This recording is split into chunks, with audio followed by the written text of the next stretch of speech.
Jayvan Boggs has committed to the Missouri Tigers, and something tells me he might be on the field earlier than many expect. Let's talk about him and more right now on Locked On Mizzou.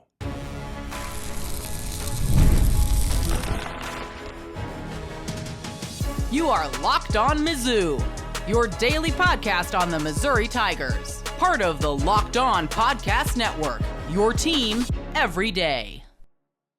Hey, all you true sons and daughters, I'm John Miller, your Mizzou mafioso, and a man enjoying his Independence Day. Hopefully you are as well. U.S.A. U.S.A. Did I do that right? Did I do the Patriot thing correctly? I certainly hope so. My jersey says yes. But I tell you what, on today's program, we got a lot to get to, not just Jayvan Boggs, but a true freshman on the 2024 Tiger defense that I'm going to be watching out for, that's for sure. Before we get to start the show, today's episode is brought to you by Gametime. Download the Gametime app, create an account, and use code LOCKEDONCollege for $20 off your first purchase. Terms apply. And Jayvan Boggs, what a great get for Missouri after certainly some disappointment not getting Corey Sims out of Missouri, out of CBC, but you know what, just goes to show you that geography can be a little bit overrated these days, especially when Eli Drinkwitz is involved. It seems like him and his staff are recruiting nationally in a way that Missouri has never done before. And speaking of a national player, well, Jayvan Boggs is just that. Originally a commit to the Ohio State University, who lost the Cotton Bowl to Missouri this past bowl season. But Boggs out of Cocoa Beach, Florida, that's about as good high level of Florida high school football. That's about as good a high school ball as you're going to get. So in theory, that makes it an easier evaluation for guys like Jayvan Boggs, who's a top 100 player according to Rivals.com. I think that's a pretty well a consensus in the industry right now. So again, you should hit on a higher percentage of guys from that region in theory. Of course, it's not always going to work out that way. But I'll tell you this, Boggs seems like a guy who could get on the field pretty quickly. He's a guy who played on the outside almost exclusively, from what I could tell, in the Z receiver position, XYZ. What does that mean? Well, that means he's on the right side of the formation on the boundary, seemingly 100% of the time, from what I could tell. I'm sure they may have moved him around once or twice, but based on any of the footage that I saw, Jayvan Boggs, very much an outside receiver.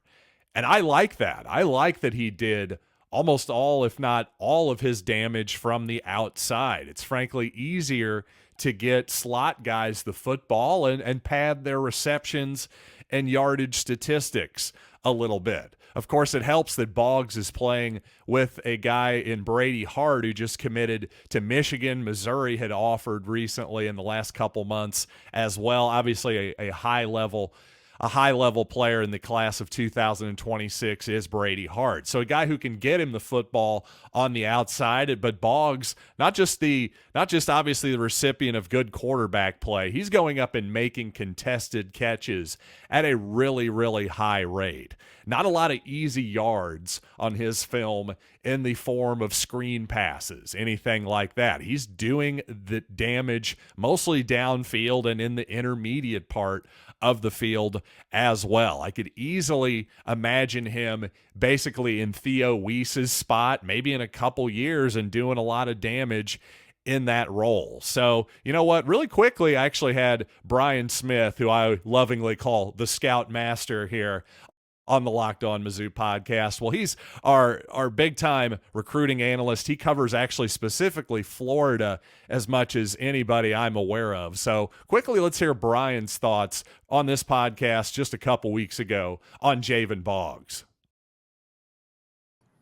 That is a kid with phenomenal hands. Not good, phenomenal hands. He just has a knack for the timing when to jump, for the ability to use his body. He's a strong kid.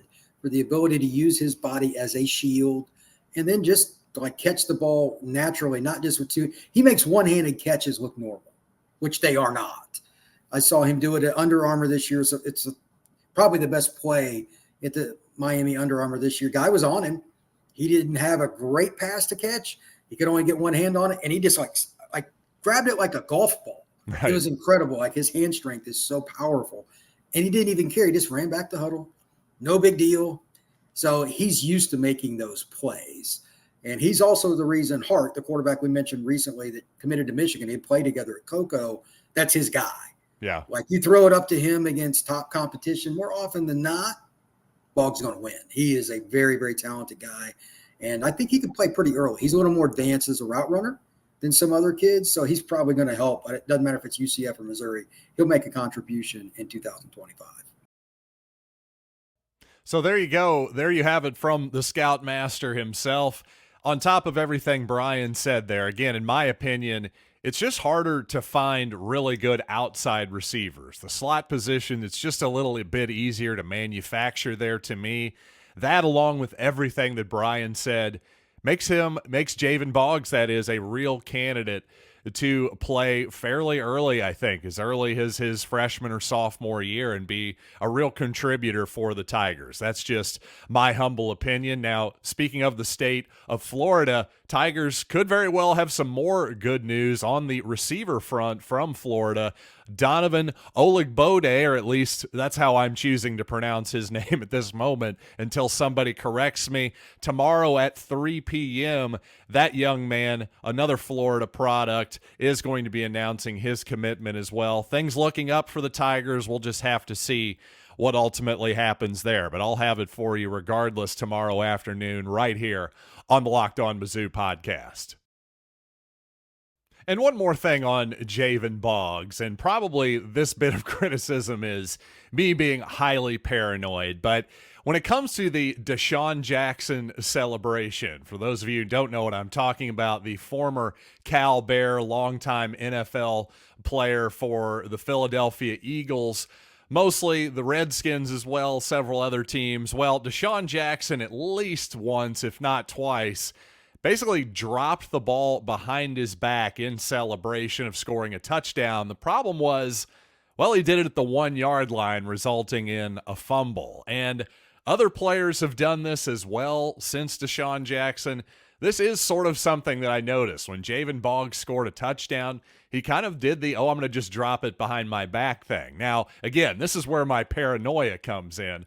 On none of those highlights was Boggs particularly close to dropping the ball before he got to the goal line. Normally he was doing this, 5 to 8 yards into the end zone. So God bless him if he's smart enough and just wants to hot dog it and look cool a little bit. If he's smart enough to be spatially aware of where the end zone is at all times, I'll live with it. But again, that's just probably my severe paranoia jumping in. I just can't believe that I still have to remind receivers about the Deshaun Jackson thing. But you know what? Here we are. We're still talking about it in 2024. But you know what? Speaking of 2024, let's talk about the Missouri Tiger defense. I think you look at one position on the field in particular, I think there's a real opportunity for a true freshman to bubble up in the depth chart and make an impact this season. So let's talk about that young man who I'm thinking of specifically coming up here in just a little bit. But speaking of paranoia, you know what? When it's ticket time and you're getting down to it, maybe you're trying to get some last-minute tickets, you might start getting a little bit paranoid. Well, I got the solution. It's called Gametime. It's the absolute best place to get last-minute tickets. And gosh, I really love going to Major League Baseball games during the summer, and it seems like a lot of Royals fans agree with me. The cheapest ticket at Kauffman Stadium the next time the Royals are in town, Friday against the White Sox, July 19th, hey, $30 all-in pricing. That's with fees and everything. Guess what? I can knock a lot of that price off for you. All you have to do is take the guesswork out of buying MLB tickets with Gametime. Download the Gametime app, create an account, and use code LOCKEDONCollege for $20 off your first ticket purchase. Terms apply. Again, create an account and redeem code LOCKEDONCOLLEGE for $20 off. Download Gametime today. Last-minute tickets, lowest price, guaranteed. Well, this past signing period, Missouri famously got a trio of players from the same high school class at the same high school, St. Thomas Aquinas in Miami, Florida. One of those young men, Nicholas Rodriguez, a big-time player, 4-star recruit, and a guy that, in my opinion, has a real shot to play as early as this season in 2024, and not just on special teams, though I think that's certainly a possibility as well, but I think he could really be a part of the linebacker rotation, and really he's an injury or two away from really being needed, in my opinion. You look at the Missouri linebackers right now, and now in the 4-2-5 defense that Missouri's likely going to employ most of the time this season, just like, well, frankly, most of the country is in a nickel these days. Well, what does that mean? Just 2 linebackers out there these days. Triston Newson, one of those guys, came on last year, especially I thought in the absence of Tyron Hopper. Triston Newson played a really good Cotton Bowl, for instance, and has gotten a lot of really good press so far here in the preseason. I think you can expect that he's going to be a staple there in the starting lineups. Also, Chuck Hicks, a returner as well for, I believe, his 7th year of college football, unbelievably. Even Tommy Boy is jealous of that particular number. Also, Corey Flagg, speaking of Miami, well, from the University of Miami, Corey Flagg is a transfer and a senior as well. Now, what's interesting to me, not only is really those are your 3 veterans. Behind that, it's a whole lot of question marks. Not only does Nicholas Rodriguez have a chance, but also other young players, I would say, guys like Brayshawn Littlejohn, Brian Huff, for example. So it's not just about Nicholas Rodriguez, as he's listed here in your program. Well, I just, for some reason, based on my studying, call it a gut feeling, I just think Nicholas Rodriguez has a real shot to play as a true freshman on this defense. Possibly some real meaningful snaps here. You never know, especially if injuries take effect. Now, I will say this, again, we're talking about the changing face of college football defenses here over the years. It's not just going from a 4-3 to a 4-2-5 as your base, meaning, hey, 1 fewer linebacker than the olden days, especially when I was growing up. Really, and by the olden days, I'm being semi-sarcastic there. We're talking 5-10 years ago. So what's really changed is not only the number of linebackers you have out there, but also the size of these guys now. I mean, you can barely even call these guys linebackers in terms of their size compared to what I was used to growing up in football. These guys are basically strong safeties at this point now. Let's be real. That's what their skill set needs to be. Sure, they need to be able to play in the box and make tackles in the running game, and no question about that. That hasn't changed. But at the same time, the amount that they have to help out in the passing game is almost more important. It's obviously taken more. It's almost that's more of your job at this point as a linebacker. And again, just the size of these guys proves that. If you think I'm over exaggerating by saying that linebackers are basically strong safeties at this point, well, here's a pretty good example. The aforementioned Triston Newson on the Mizzou website is listed at 6'2" and 222 pounds. Meanwhile, Dalen Carnell, a strong safety, the star, he's a safety. Well, let's put it that way. He's came in as a cornerback for Missouri, by the way. Guess what he's listed at? 6'2", 218 pounds. So they're the same height, but Newson has 4 pounds on Dalen Carnell. You're going to tell me that linebackers haven't changed dramatically over the years? These guys are basically strong safeties that like to play the run a little bit more than their strong safety and star safety type counterparts. That's really the only difference at this point, because over the years, offensive coordinators have figured out, hey, if I want to get some easy yards in the passing game, I brought up slot receivers. Well, you got some slot receivers, you get them matched up on a linebacker, a run-stuffing linebacker. that type of player has almost no chance whatsoever. So as a linebacker at this point, the passing game almost more important than I would say than the running game. That's been a huge change in recent years.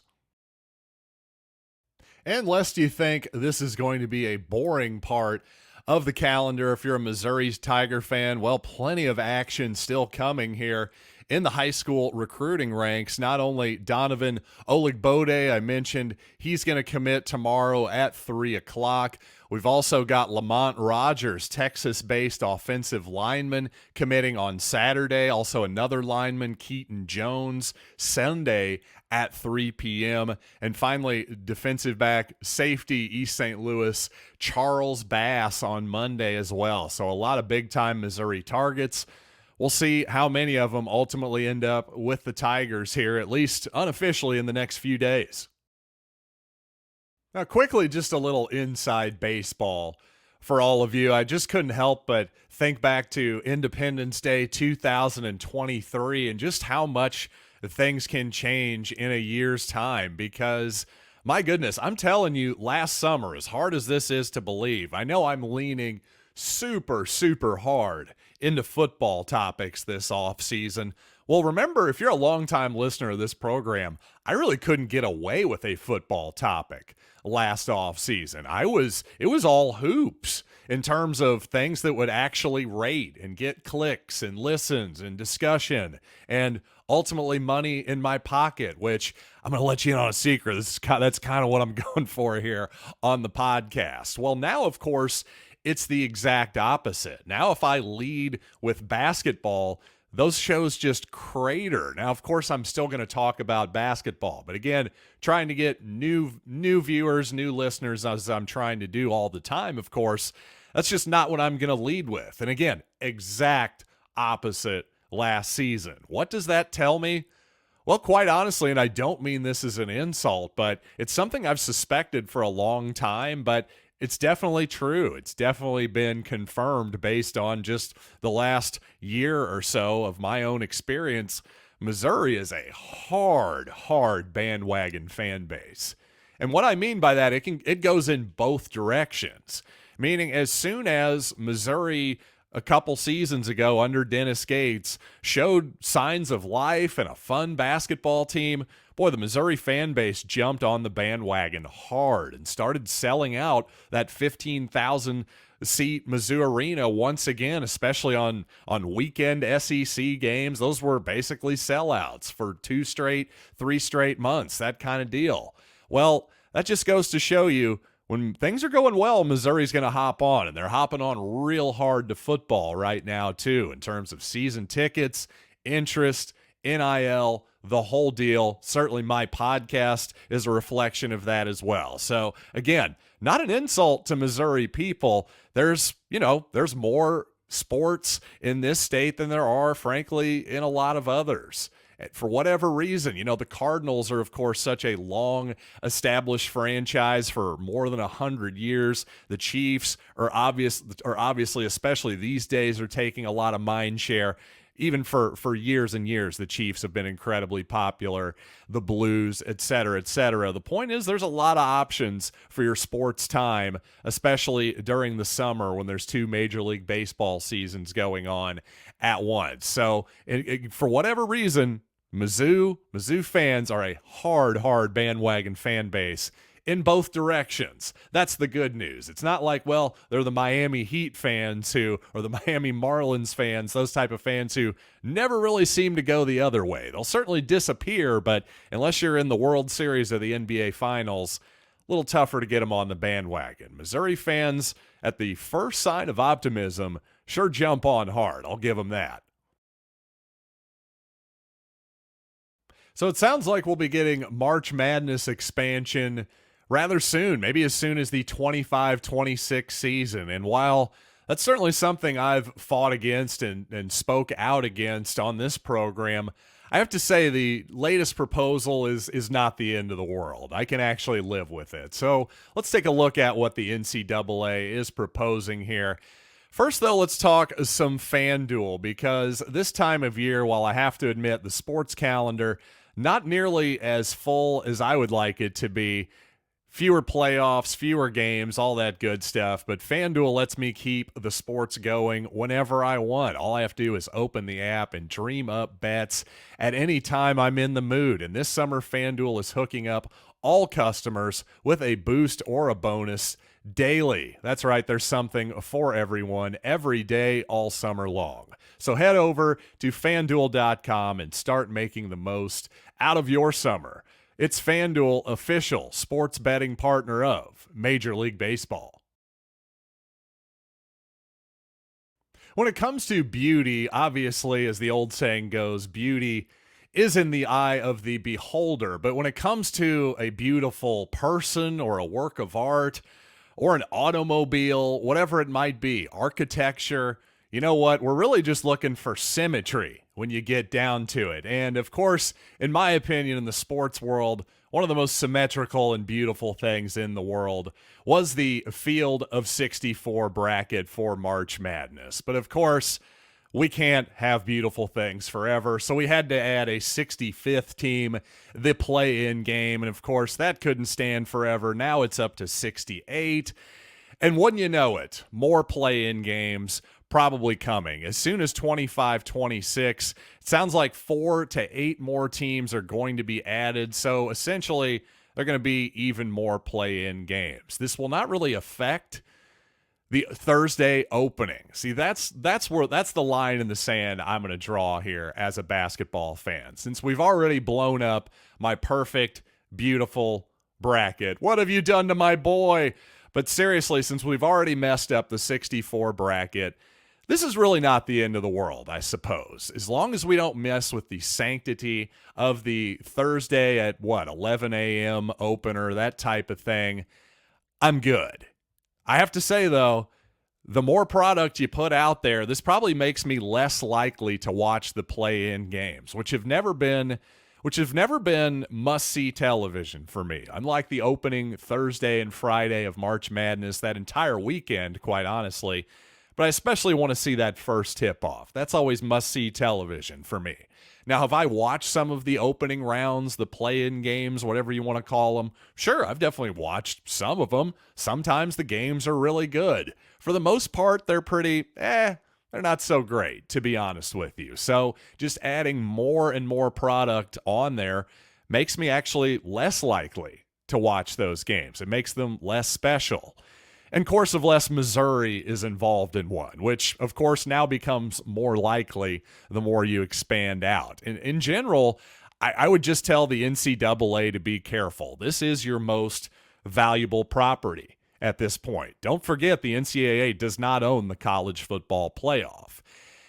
And you know what? As a fan of Major League Baseball, I really have enjoyed the rules changes that they've done, the pitch clock in particular. But so far, while I've enjoyed the product, it really has these new rules. I think everybody who watches baseball for the most part agrees it's made the product better, but hasn't really translated into a jump in ratings or attendance as of yet.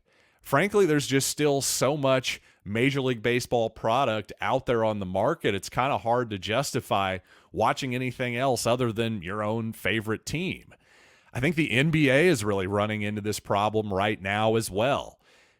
Meanwhile, the NCAA football and the NFL, on the other hand, well, those games are still events, despite, ever so slight expansion in those sports as well. You may remember, if you're old enough, Bruce Springsteen, all the way back in 1992 now, well, he had a song that was called 57 Channels and Nothing On. Well, now we have every movie and show ever made at our fingertips.